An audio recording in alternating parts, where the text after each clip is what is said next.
My lover got out of bed and headed to his adjoining hotel room to get ready for a new day. We always booked two adjoining rooms with an internal connecting door to avoid suspicion.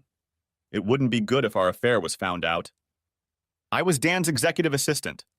We had worked together for a little over 2 years and had been lovers for most of that time. Because of my role, we had to work closely together and often traveled across the country to other offices, meeting with clients and attending industry sales conferences. This gave us ample opportunity to be together without arousing any suspicion. Yes, I was married and my husband stayed at home.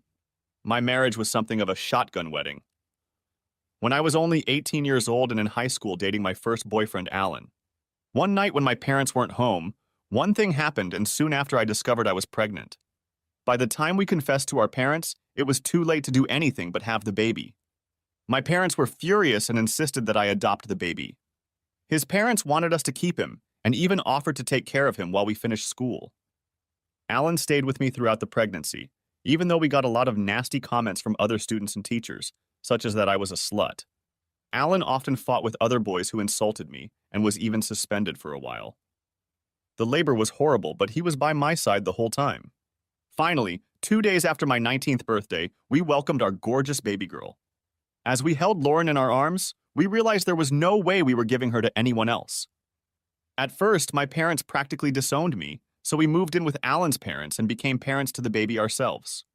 True to their word, his parents did a lot of raising Lauren. When we graduated, we both got jobs, got married in a simple ceremony, and moved into our tiny house of our own. Our plans for the future, going to university, had to be put on hold as another mistake resulted in Lauren having a sister, whom we named Emma. To cut a long story short, through hard work, parental endeavors, and parental support over the next decade, we both earned university degrees while working part-time, alternating between studying and working. At the same time, we managed to raise two wonderful daughters. We were very much in love with each other. Alan loved his two girls very much and they were very close. My relationship with them was a little more strained. We fought a lot and at times I felt resentful towards them.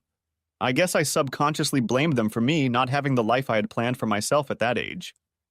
After graduation, I took a job as executive assistant to Dan Johnson, the business development manager for a medical device company. I was 32 at the time and he was 41. Dan and I hit it off great from the start. We quickly became a formidable professional team. I loved my job, sales were growing, management was happy and gave me a raise. I finally felt like I had a real normal life. My job involved quite a bit of traveling with overnight stays, sometimes alone but more often with my boss Dan. It was a lot of fun traveling to new places around the country, meeting with clients, negotiating deals, and interacting with high-level executives. I was having a fantastic experience and I loved it. I was away from home about 3 weeks out of every 4. The travel schedule could be anything from 1 or 2 nights to an entire week, and sometimes on weekends. While the work and traveling were wonderful, it meant that I was away from my husband and girls a lot. Alan had to take on most of the child-rearing responsibilities. Dan and I spent a lot of time together and got to know each other very well. Despite the age difference, he was married around the same time as me and had 3 younger children. So that Alan wouldn't be too concerned about me traveling with my boss, I lied to him that I mostly traveled alone or with another woman. I also told him that while professionally my boss and I worked well together, personally he was a bit of an asshole and I didn't like him. In fact, my boss was great and I was fascinated by him and also very attracted to him. I loved spending time in his company. When we traveled together, we had a habit of finding cozy little restaurants where we would have dinner, sip wine, and chat for hours. One evening, about 6 months after I joined the firm, Dan and I received a particularly large sales order that day. To celebrate, we ordered a special dinner and a bottle of expensive French champagne. After we sat facing each other, feeling both elated and a little fuzzy from the champagne and delicious dinner, he reached out and placed his hand on top of mine. Looking deeply into my eyes, he said, "You know, Amy, that I'm very much in love with you." My heart raced and I couldn't get a word out. After what seemed like an eternity, but was actually about 15 seconds, he stood up and held out his hand to me. I hesitated for a moment, then took his hand and stood up. He silently led me to his room. Once in the room, we got down to it. Our flight home wasn't until late morning, so we ordered breakfast. On the way home, I felt guilty for being an unfaithful wife. Justifying myself, I thought that I hadn't had the opportunity to spread my wings with other men when I was young, and I deserved at least one experience. In any case, my husband was right to neglect me, for our sex life had never recovered from the difficult first years of marriage. I realized that I had been so engrossed in Dan the night before that I hadn't called Emma to wish her a happy birthday. She had just turned 11 and was growing up rapidly. I looked at Dan sitting next to me on the plane, and he smiled back and squeezed my hand. I realized that despite the guilt and the fact that it was wrong, I had gotten involved. When I got home, the guilt came over me again. Alan was very happy to see me after a week away, but I shied away from his hugs and kisses. Likewise, later that night when he wanted to make love, I pulled him away, pleading tiredness. I was tired, but I was also very sore from the workout Dan had given me. It was the first time I'd ever turned Alan down. Back to the present. Our affair, which started 18 months ago, continued nonstop. Over time, I got over the guilt and hid my secret from Alan, blocking out some of my emotions when I was at home. At the time, I didn't realize how much I was emotionally disconnecting from Alan and my girls. My thoughts were always about Dan and when we could be together again. Lying to cover it up had become second nature, and I didn't feel so guilty anymore. I had fallen hopelessly in love with Dan, and every now and then I would think about leaving Alan to be with him. Our company was expanding, and we started traveling more often for work. Sometimes, when there were no work trips scheduled for the week, we would arrange a fictitious business trip with an overnight stay and go spend the night in a hotel in a neighboring town. We also sometimes went on short vacations together to celebrate anniversaries and birthdays, using the excuse of attending a conference in a remote location. The conference was always conveniently located at a beautiful beach resort far from home.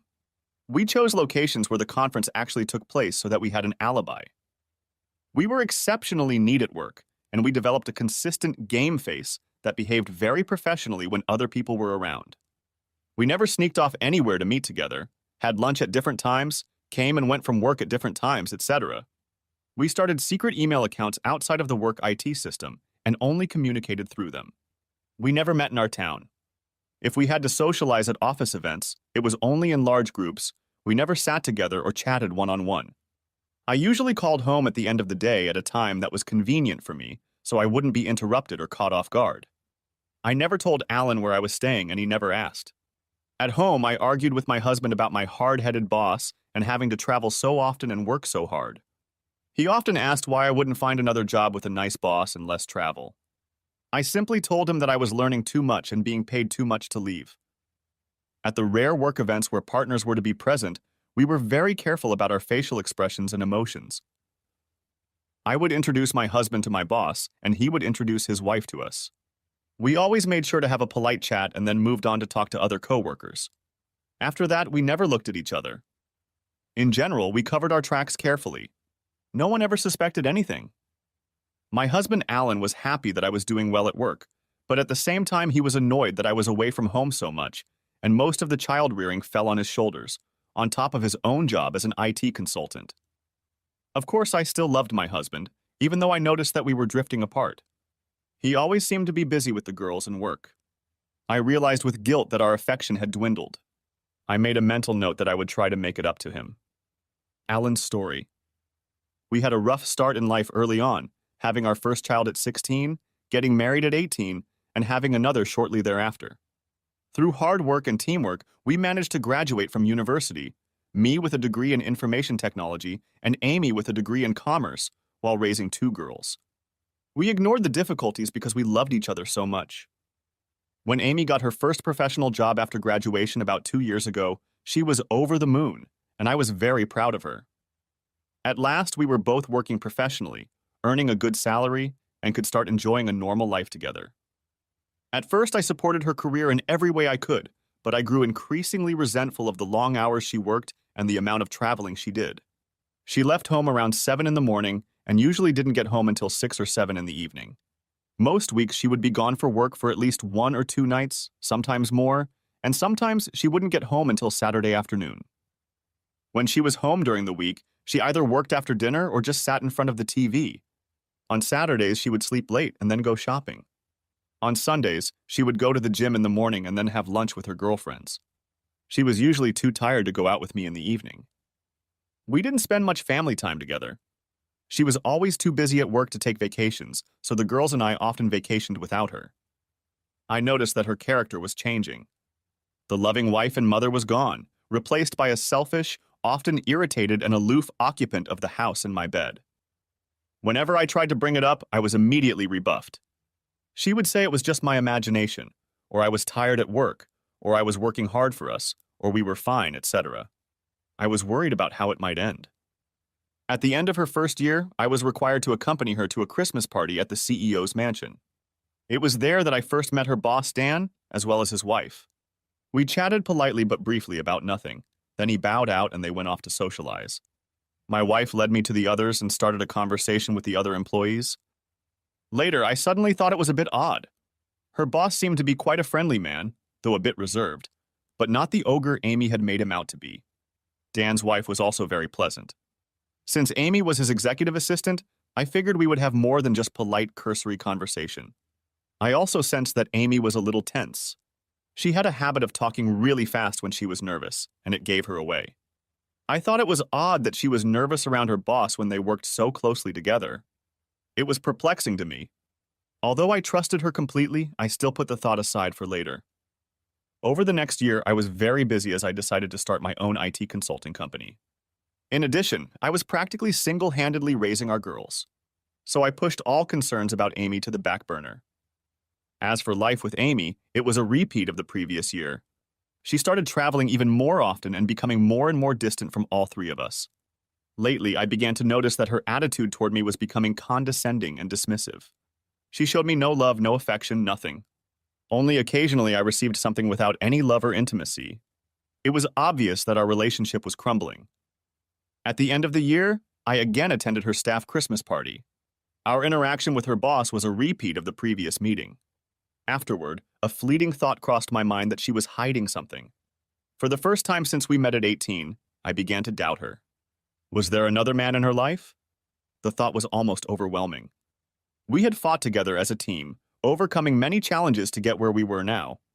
She wouldn't do that, would she? What was I supposed to do? I didn't go to the extreme of hiring a private investigator or hacking into her computer, but I began to observe her more closely. I couldn't see anything out of the ordinary. Either it was my imagination, or she was very clever at covering her tracks.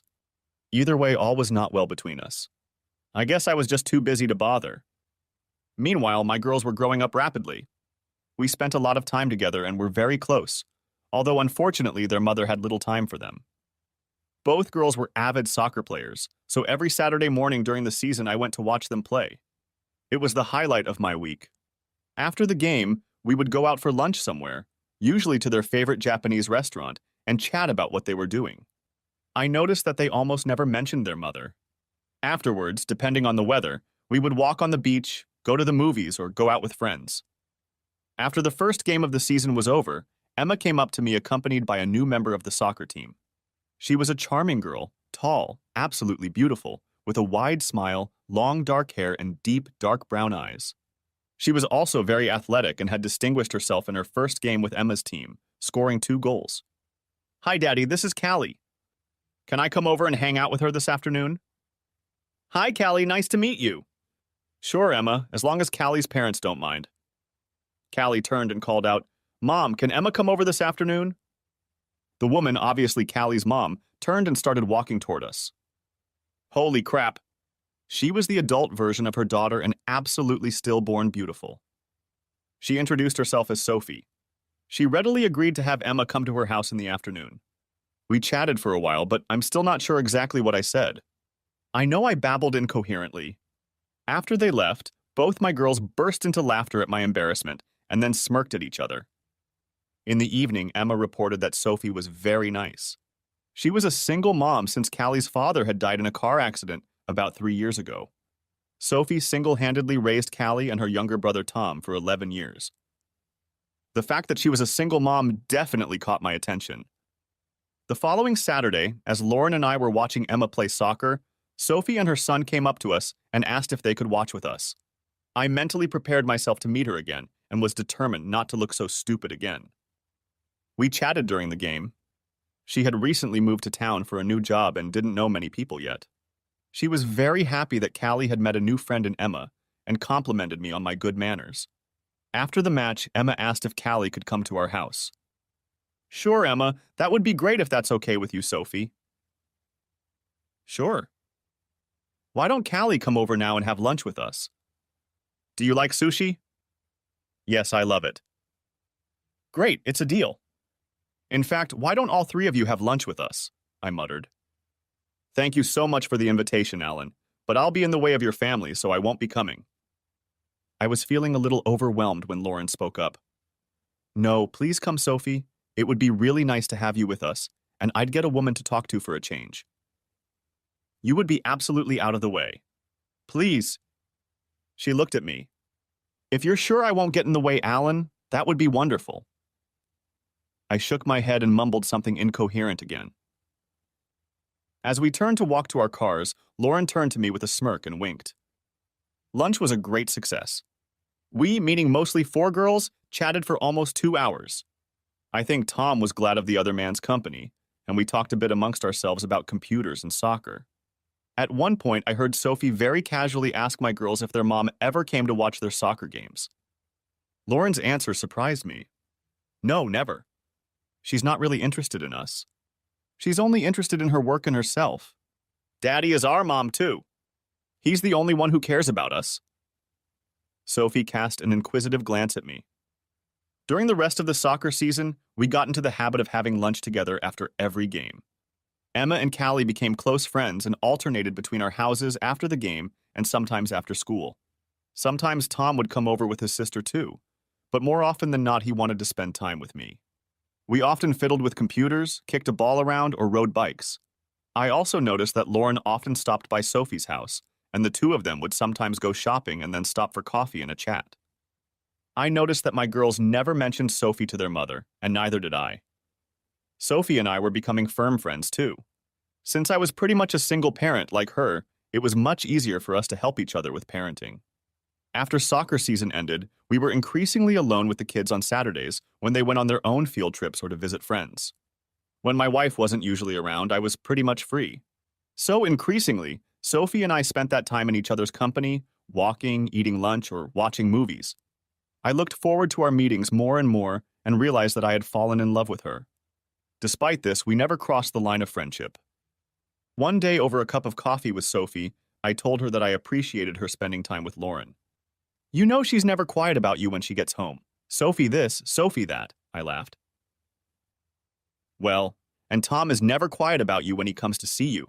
Alan this, Alan that, she laughed back. Seriously, he needs a male figure in his life, so I appreciate you spending time with him. Then she suddenly said, Forgive me for being blunt, Alan, but it seems pretty obvious that all is not well between you and your wife. We never discussed Amy, carefully avoiding the subject. I sat in silence for about 30 seconds. It was a question I had long pushed to the back of my mind and avoided discussing. The truth is, Sophie, if it weren't for the girls, I'd probably be long gone. Things have been really bad for a few years now. I've tried to talk to her many times, but I've hit a brick wall. Our marriage was hard from the beginning. I think Lauren told you about how Amy and I got married. Yes, and she blames herself a bit for putting you in that situation. I know it's crazy, and I tell her it's not her fault in the slightest. That opened the floodgates for me. I spent the next hour pouring out all my sorrows on Sophie. At the end, she came over and gave me a big hug. It was my first real female hug in forever. I'm here for you whenever you need me, Alan, you know that. I only hugged her tighter and didn't let her go. Soon another year was over, and the annual Christmas party for Amy's coworkers came around again. My reacquaintance with her boss was very similar to the previous 2 years. This time I was on high alert. Although Amy and her boss seemed much more at ease than before, something was not right. I had a definite suspicion about these two. Toward the end of the evening, Amy excused herself to go to the bathroom. After a minute, I looked over and realized that her boss was also nonchalantly heading upstairs. I decided to follow her and went upstairs looking for her. She wasn't in the bathroom, so I looked all around the huge house and was about to pass the ajar bedroom door when I heard my wife's voice inside. Merry Christmas, dear. A male voice replied, Merry Christmas, my love. I peeked through the crack of the door and saw Amy and her boss kissing long and passionately with their arms wrapped around each other. I quickly backed away in shock. I went downstairs pondering what to do. I was beyond angry, feeling just dead. I don't have a temper, so instead of an immediate confrontation, I calmed myself down and decided to investigate and make a plan of action first. Amy returned shortly afterward, a little out of breath, and spent the rest of the evening pretending to be my loving wife. I, on the other hand, pretended that nothing had happened. By New Year's Eve, working while Amy slept, I hacked into her phone and laptop. Amy should have known better. Keeping evidence on your personal computer, even if it's really well hidden, isn't very smart when your husband's occupation is computer hacking. My worst fears were realized. There was a trail of evidence in her work, personal, and secret email accounts. Amy was in a long-term affair with her boss that began over 2 years ago. I also discovered photos and videos showing the depth of her betrayal. From their email correspondence, I realized that Amy and Dan had even discussed leaving their partners to be together. She seemed interested, but her lover was more cautious. I really was a dumb and clueless husband. I installed a covert surveillance program in her phone and laptop. I could remotely monitor her every electronic and physical move if I wanted to. My marriage was clearly over. Now I needed to retain custody of my daughters and protect my business and finances. In the new year, I consulted with a divorce attorney. She told me that divorces are no fault, so you can't sue for adultery. However, in a child custody case, once the children turn 14, they have the right to decide which parent they want to live with after the marriage breaks up. She also came up with a strategy to protect my company from financial payouts in a divorce. Emma will turn 14 in 6 months. Until then, I could tolerate living with Amy, and that gave me time to prepare. To make it work, I had to keep everything a secret from Amy. I told Sophie what I had found out, and she cried. It was unexpected. I thought I should be the one most upset and in need of a hug. I held her against me for a while, and she tearfully began to tell me that her husband had been murdered while driving with his secretary. When she went through his belongings after his death, she discovered that they had been having an affair. This made his loss all the more difficult. When she recovered, we talked some more, and I told her about my plans to leave Amy. She only grinned. To put my plans into action, I first convinced my wife that since we were both making good money now, we should sell our small house and rent a bigger place while we looked for our dream home. We would use the money from the sale to put a down payment on a new house. She readily agreed.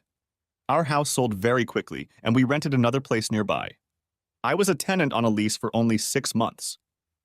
I was very sick of sharing a bed with Amy when she was home. When we moved into rental housing, I got a bad cold. I used that as an excuse to move into the spare room so I wouldn't have to give it to her. I never moved back in after that, and she never commented on it. Maybe she didn't notice, or maybe she just liked it. Then I talked my father, whom I also confided in, into starting a new IT company that he himself owned. I was his only employee. I then closed my own company and started running my business through his company. Everything was going according to plan until I ran into a very nervous and scared Lauren. Lauren was dating her first boyfriend, and I immediately thought she was pregnant, just like what happened to her mom. Dad, this is hard for me to tell you, but Mom is having an affair with her boss. I was shocked that she knew and was speechless for a moment. Really? What makes you think that? Well, right after we moved, Emma and I went back to our old house to pick up some things she'd forgotten. Mom and her boss were there. Well, that's a little weird, but it doesn't prove anything. I said, I know about their affair, Lauren. I've known for a long time. Then why don't you do something about this cheating girl? Emma saw her too? Yes. I called out to Emma, who was hiding within earshot around the corner, and she bashfully entered the room. I hugged them both tightly. I knew how awful it was for them to see this, especially young Emma. Can you both keep a very big secret? They nodded. I plan on leaving you soon, Mom. I'm just waiting until Emma turns 14 so you both can legally choose who to live with. With you! They both shouted in unison. It won't be easy to keep this secret, but until then, we mustn't do anything to alert your mother. They smiled conspiratorially. Afterwards, I asked Sophie to have a chat with Lauren. She had her first boyfriend now, and I didn't want her to follow in her mother's footsteps. Fortunately, Amy didn't show up as often, so we could tolerate her occasional presence and keep our secret. We enjoyed it even more when she wasn't home, knowing that the end was near. We spent more and more time with Sophie and her 2 children, often having lunch at each other's houses or going out together. One Friday afternoon, When my wife was supposedly at a conference all weekend, but was actually with her boss at the hotel, Lauren said, "Daddy, I'm going to babysit Sophie today." "Oh, really? What's she doing?" "Going to dinner with a guy at Brassiere Paris, that classy French restaurant in town." I immediately felt real jealousy and tried unsuccessfully not to show it. My daughter looked at me with a pitying expression on her face. "She's going on a date with you, you idiot. It's about time you two went on a proper date. I've already made reservations, so call her now and ask her out properly," holding out her phone to me. "What if she doesn't want to go on a date with me? We're just friends after all. I don't want her to feel awkward. How you ever managed to be smart enough to graduate from university is beyond me. Call her now." I called, and Sophie, judging by the sound of my voice, was absolutely thrilled and immediately agreed. Somehow I got the feeling that it wasn't a surprise. It took me 3 tries that night before my girls were satisfied that I was appropriately dressed for dinner. Just as I was about to leave, Callie and Tom walked in. In response to my perplexed look, Lauren said, "Oh, I forgot to tell you that they'll be spending the night here tonight, so don't worry about coming home late or not at all if you want." She smiled and handed me an already packed overnight bag. All of our children were obviously involved in a determined plot. When I arrived, Sophie met me at the door. "Oh my God." She looked absolutely amazing. "Well, say something, Alan." "I can't. I have no words." "Do you like it?" she asked, twisting around herself. "Oh, much more than like it, Sophie. I had the best dinner of my life, and we had a wonderful time in each other's company." At the end of the evening, as we walked up to the front door of her house, I said, "I know our children have arranged for me to stay the night, but you don't have to." She said, "Shh, I'm counting on you to stay," and led me inside and into her bedroom. I wasn't going to argue with that. We were a little shy and hesitant at first. I let out all my mental frustrations and felt like I had died and gone to heaven. The next morning, we heard the sound of lots of feet on the stairs, voices outside, and a knock on the bedroom door, which then opened. Lauren poked her head inside. "Good morning, you two. It's almost 10 and we got tired of waiting, so we came in. Breakfast will be ready downstairs in 20 minutes. Oh, and I'd ask if you had a good evening, but judging by the look on your face, there's no need," she grinned. Laughter was heard outside the door, and they all departed. "How did we manage to get such a wonderful group of children, Sophie?" The breakfast they made was delicious, and it was wonderful to spend it as a family. Later at home, I tried to justify myself to my girls for what had happened between Sophie and me. After all, technically, I had been unfaithful to their mother. They both just rolled their eyes and laughed at my awkwardness. "Dad, it's about time you were happy again. You're not married to Mom anymore anyway. She left you a long time ago. So what are all you co-conspirators up to?" "Actually, we're all in agreement. Emma and I need a mother, and Cassie and Tom need a father. You and Sophie are made for each other. So everyone wins. Even if I thought it was a good idea, Sophie might not." Papa truth. Even you should be able to tell how she feels about you and what she wants. Do I have any say in the matter? No, absolutely none, Daddy. From the looks on their faces, they were thoroughly amused by all of this. Now I was truly at the mercy of my daughters. A few days later at dinner, when we were all gathered together, I announced that I intended to go house hunting the following weekend. Sophie asked what kind of house I was looking for. I wanted to be close to the beach, 2 stories, with a large family room, a kids' escape room, a large backyard, and a pool. It should have at least 6 bedrooms in case my family ever grows, because you never know. Looking directly at her, I said, "I also want to make sure it will appeal to the woman I might fall head over heels in love with." Sophie stared back for a full minute, then walked over to where I was sitting and kissed me passionately in front of the children. When we took a breath, they watched us in silence and then exploded with joy, dancing around us. I took that as a yes. After weeks of searching, we found the perfect place. We decided to buy it jointly. She used her husband's life insurance money, and I used the proceeds from the sale of my house as collateral. Everything was ready for a showdown with Amy. As Emma's 14th birthday and thus D-Day approached, Amy announced that she was leaving for 7 days to attend a sales conference on the West Coast. I later checked her email and discovered that she was actually going on vacation with her boss to celebrate their third wedding anniversary on the island of Bali in Indonesia. To avoid arousing suspicion at work, they independently told everyone that they were going on vacation with their families because they were working so hard that they were neglecting them. She would leave work a day earlier than her boss and fly to Bali alone. He would fly in a day later. She would come back to work a day earlier than her boss to make the script look believable. They were getting lazy. Their gimmicks weren't up to their usual standards, as the whole thing could easily unravel if someone checked. Amy flew off to her conference, and we immediately started packing and moving our things to our new home, where Sophie and the kids had moved a month earlier. The Balinese god of vengeance, if there is such a thing, was really smiling down on me. The same night Amy arrived, Agung volcano, an active volcano in Bali, began erupting in full force, spewing clouds of volcanic dust into the air. All air travel in and out of Bali was immediately suspended.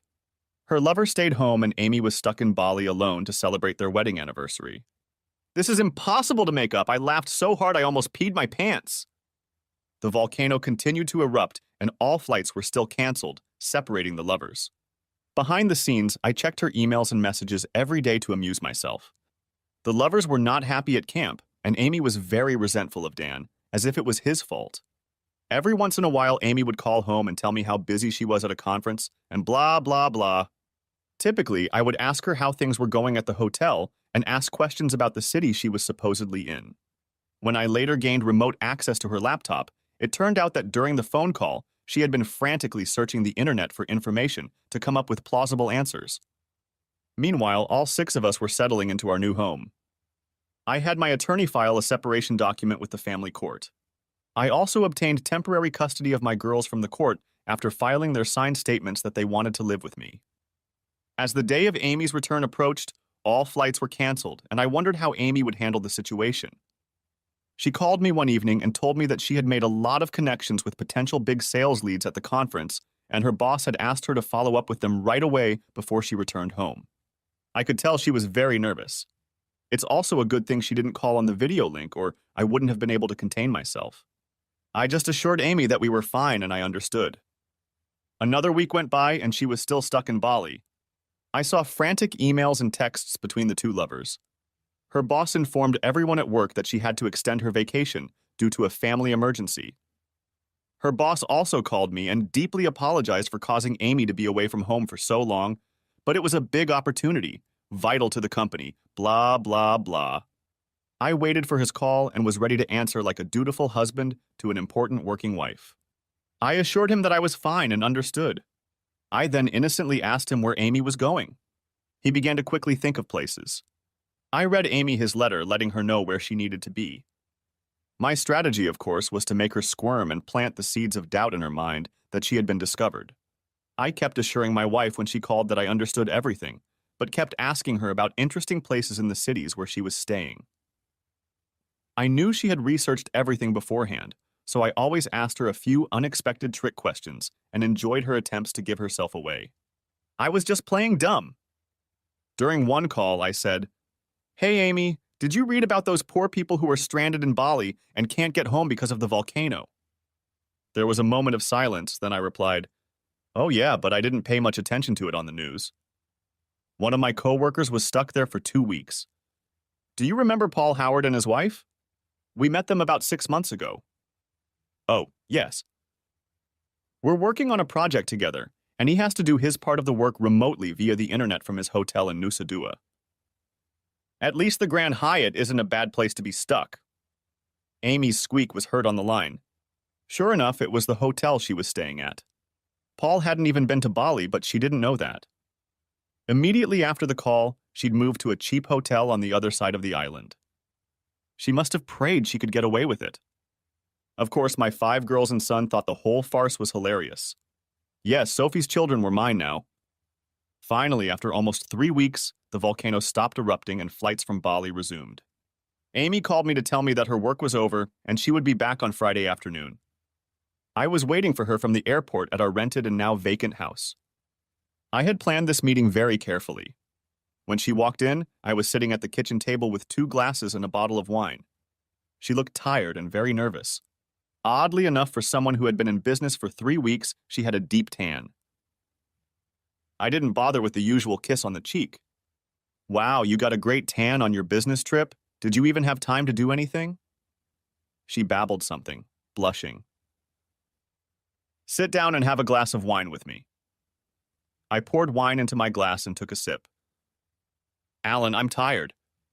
I just want to go upstairs, take a shower, and rest before dinner. I'm sorry, but we have something to discuss and it can't wait, so please sit down. The girls are staying the night at a friend's house, so we won't be disturbed. The look on Amy's face expressed genuine fear. She thought her game was finally over and I was about to lower the boom. But she didn't know how to do it. She reluctantly sat down and I poured her a glass. I'd rehearsed this speech many times and honed the apologetic face. You know things haven't been smooth between us for a long time, Amy. Do you know why? She looked startled and only mumbled a no. I'm sorry to have to tell you this, Amy, but I can't sugarcoat it. The truth is that I've met another woman. I love her and I want to be with her. That's why I've decided to leave you to be with her. In an instant, a sudden shock struck her, and the frightened expression on her face was replaced by wordless rage. I continued, still apologizing. I didn't mean for this to happen. It's just that you were away so often and I got lonely. How dare you do this to me, Alan? After all I've done for you, who is she? I assume you're entertaining her, blah, blah, blah. I just sat there with a sorrowful face while she poured a dregs of water on me for about 5 minutes. I can see that you're very angry, and that's understandable. It's pointless to continue the conversation now. I'll come back tomorrow around 4 o'clock in the afternoon to talk some more. We have a lot to discuss. I left that tirade and walked back to my new home. A string of angry text messages and voicemails followed me. I didn't bother to respond. Back home, everyone was wondering how it went. My response, even better than expected. For dinner, we had pizza and watched a movie together. The girls turned off their phones to avoid communicating with their mother, even though I made it clear to them that they could not cut off contact with her. Why didn't I attack her for her cheating? Because it would have hurt her so much more that way. That night, Sophie and I made tender love.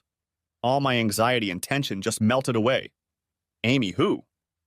The next afternoon, I showed up at my old place, armed with a folder of papers. I was greeted by a still very annoyed Amy, along with her best friend Claire, who was a lawyer and whom I had never liked. I saw old emails where Claire had encouraged Amy to continue the affair in the early days when Amy was feeling guilty and thinking about breaking up. I sat down at the table facing both of them. Claire appeared to be the spokesperson, and offense was the best form of defense. She proceeded to tell me at length what an asshole I was and what a wonderful wife and mother Amy was, how I had taken advantage of her while she was away and worked so hard for the family, how I should beg her to come back. If I didn't, she would clean me out in the divorce, take the girls, and I would never see them again. What hypocrites. After last night, they apparently decided that if I knew about her affair with her boss, I would have brought it up. I kept a sad, apologetic, and questioning look on my face. Amy, I realize how much this hurts you, but I guess I'm a little surprised that you're so angry. For quite some time, I haven't felt like you really loved me. You've been physically and emotionally absent from our marriage for the last 3 years. That's utter nonsense, Alan. Of course I've been around. I know I work hard, which often distracts me from my work, but I did it for us. So tell me, Amy, when was the last time we made love? Amy remained silent. I can tell you it was 3 years ago. Yes, we have sex very rarely, but I was talking about making love. I can tell you the exact date of the last time. Remember, 3 years ago you were away on a business trip and forgot to call Emma on her 11th birthday. She tried to call you several times throughout the evening, but never got through. She was so upset. I remember it well because Emma's birthday was 2 weeks ago when you were on a business trip and you forgot to call her again. So I thought it was a bad anniversary for us. She threw me a guilty look. Ever since you came home from that trip 3 years ago, somehow our relationship has never been the same.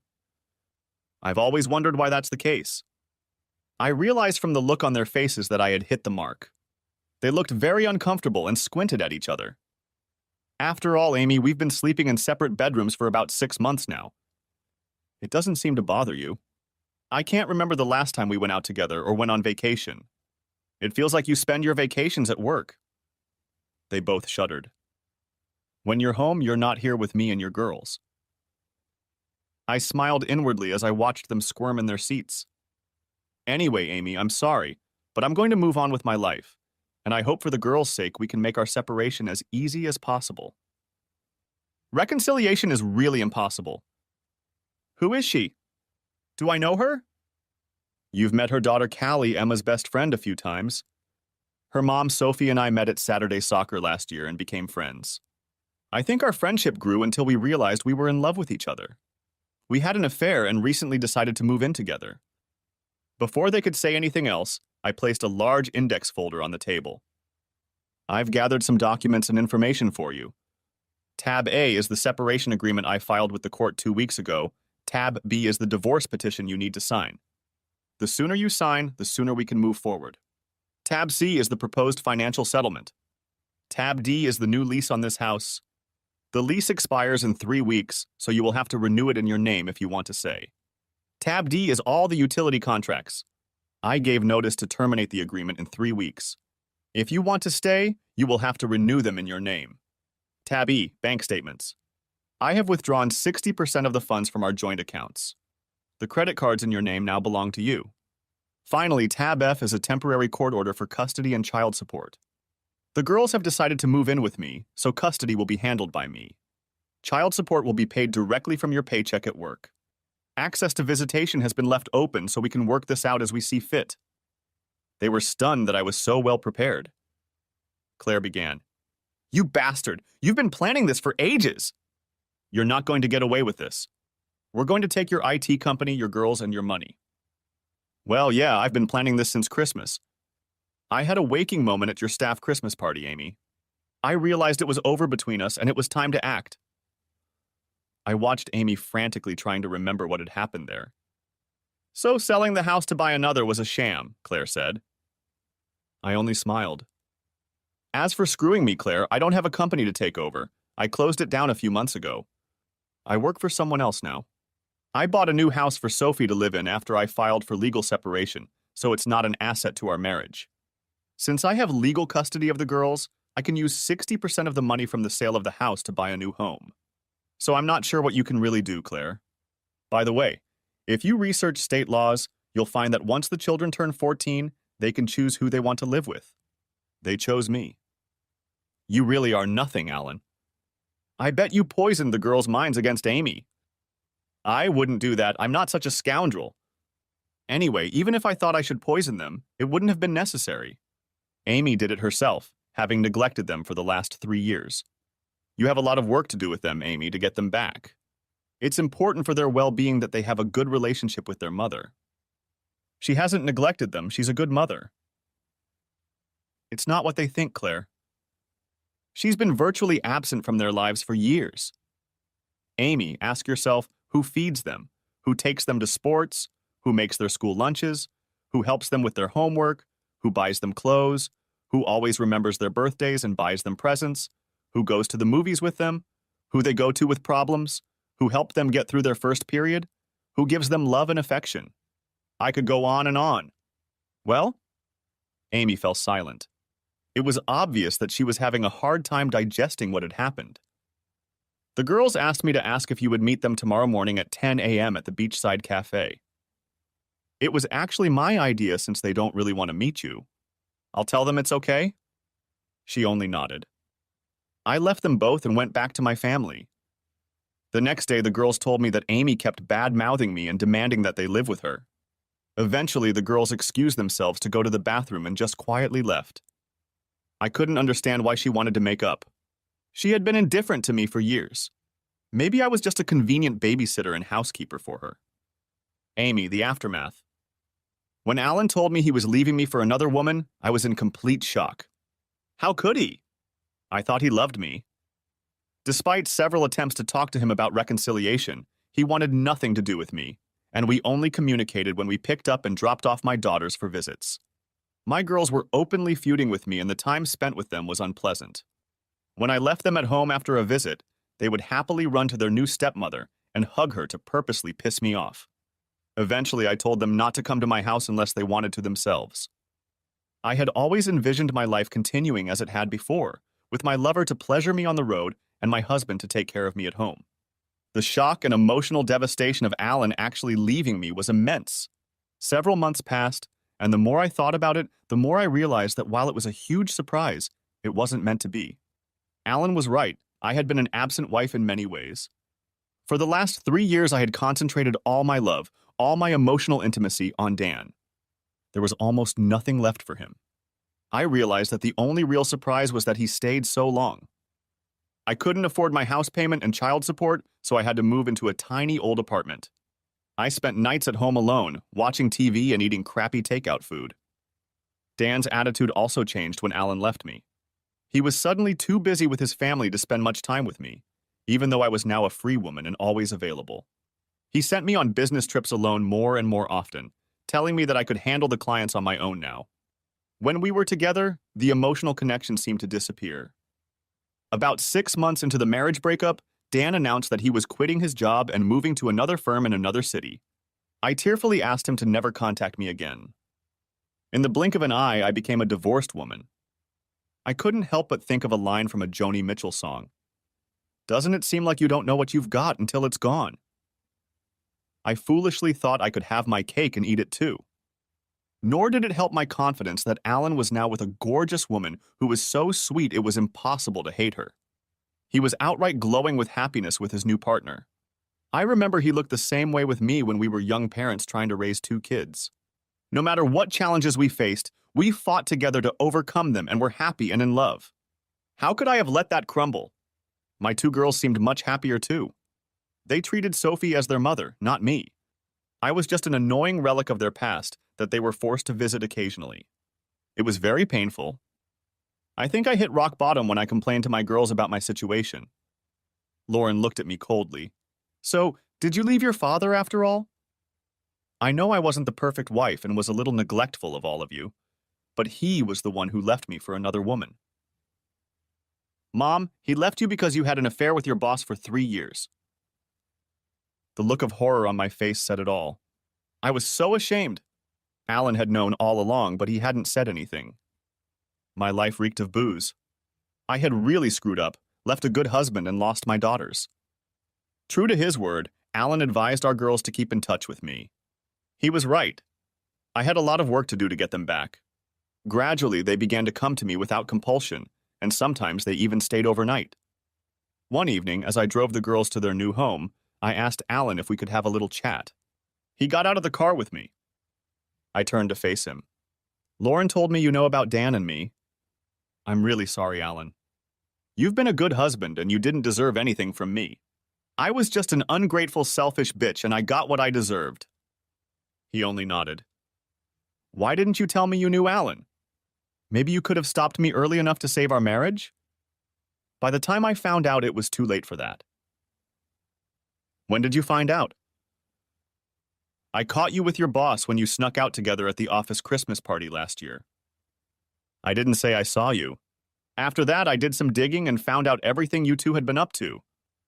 I blushed thickly. I was so embarrassed. I have to admit, it really amused me when you were stuck in Bali by yourself. Oh God, I feel so miserable. You must hate me. So why didn't you confront me face to face? I was very angry with you and wanted you to feel my resentment and get a little revenge. I did some investigating and found out that you're not the first secretary your boss has slept with. He actually has quite a history of grabbing and dumping. I decided that the best way to punish you was to just keep quiet and let events unfold. Knowing his past, I figured that if your affair remained a secret, he would probably keep you in suspense for a while and then eventually get tired of you and dump you for someone new. I was afraid that if I made a big scene, his wife would find out and divorce him. Then he would be free to be with you and you would probably go unpunished. I also figured you'd feel a lot worse if you thought I just left you for another woman. I must say that your strategy worked perfectly. You definitely got your revenge, Alan. My life has turned to shit. I guess in hindsight, I'm sorry you were hurt so badly. Well, to be honest, a little sorry. You don't need to apologize, it was my fault. I would have walked away from you if you had done what I did. In hindsight, I was just seduced by the excitement and got addicted to it. I tried to stop in the early days, but by then it was too late. I became so obsessed with it and consumed by my desires that I just forgot about you and my girls for a while. My anger has passed now, Amy, and I do forgive you. I've also become more philosophical about it. After all, I wouldn't be with Sophie now if you hadn't cheated on me. Yes, I know, that's what hurts the most. Our marriage was difficult from the beginning, Sophie, so I don't think you're a bad person at all. Yes, you made a really big mistake, but he was a master seducer. You didn't get a chance to grow up properly, enjoy all the normal things teenagers do, and especially dating and figuring out who you really wanted to spend the rest of your life with. You weren't ripe for the picking, and your boss picked you. You're probably right, Alan, but why did you have to tell the girls about him? It was too cruel. No wonder they hated me. I didn't tell them, Amy. They told me. What? How? They both came back to our old house unexpectedly and caught you two in the living room. Remember, right after we moved our stuff out. At first I couldn't remember, and then I remembered with horror. What did they see? Pretty much everything, even Emma. Lauren described the event to me in quite a bit of detail. My whole body felt like it had fallen under, and I started sobbing heartily, not paying attention to anything around me. I don't know how long I cried, but I realized that Alan had his arms wrapped around me, supporting me and holding me tightly against him, my head buried in his chest. The familiar feeling and smell made me burst into tears again. I was picked up in his arms and carried into the house and laid on the couch. I felt so awful. Everyone, including Alan's new partner Sophie, was so sweet and caring. She insisted I stay to calm down, and when I came to my senses, insisted I stay for dinner. Sitting at the table with his new family, Alan looked so happy. I had really messed things up. As I walked out to the car that evening, he put both hands on my shoulders. Amy, I don't want you to keep berating yourself and being miserable. We had a very rough start in life when we were too young to become parents and commit to each other for the rest of our lives. If you think about it, the most amazing thing is that our marriage has lasted this long, 14 years. It's a credit to both of us. Look at the positives. Our 2 mistakes resulted in 2 adorable daughters, whom we raised into 2 wonderful young women. It's a fantastic legacy of our marriage that can never be taken away. You're right, Alan. Speaking of mistakes, I have to say I've made another one. Sophie is pregnant, so we're getting married sooner than expected. You seem to be very prone to mistakes. You are a good man and a good husband, Alan, better than I deserved. I wish you well. I gave him a hug and a kiss on the cheek and then left. My seat was indeed taken. I hoped I could find another man as good as him. But there was little chance. Epilogue, Alan. Why did I forgive her so easily? For several reasons. Because hate can consume you and make you bitter. Because she was still being punished regularly just by seeing me with Sophie. I had loved her once too, and our bond remained intact no matter what. Although I wanted to punish Amy, my real revenge was directed at her boss Dan, who had once seduced her and led her away from me. I hacked into his computer, sending him an email that looked like it came from Amy. It contained a hidden Trojan horse that gave me full access to everything. I discovered that he had been quietly and cleverly embezzling money from his former employer and was now playing the same game with his new employer. I collected a lot of evidence and sent it anonymously to both employers and to the police. At his trial, he pleaded guilty and was sentenced to 7 years in prison. His wife supported him throughout the trial and then visited him in prison with his children. I went to see her and showed her incriminating evidence of his numerous affairs. She was furious and decided to dump him on the spot.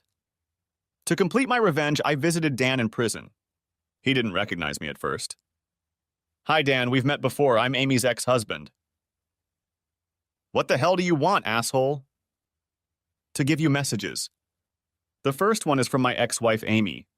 She sends her regards and hopes you're enjoying your new home that I personally helped you set up. What?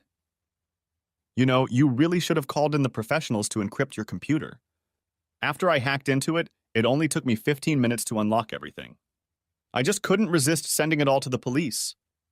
After he stopped swearing at me, I said, I hope you don't mind, but I also visited your wife and took the liberty of showing her all those compromising photos and videos I found of you and your girlfriends. I must say that she was very angry with you. She insisted that we get revenge and I couldn't refuse. I don't know why she wasn't enough for you. Nonsense. She wanted me to show you this. I spread the pictures in front of him. Sure, they'd been doctored with Photoshop, but he didn't know that.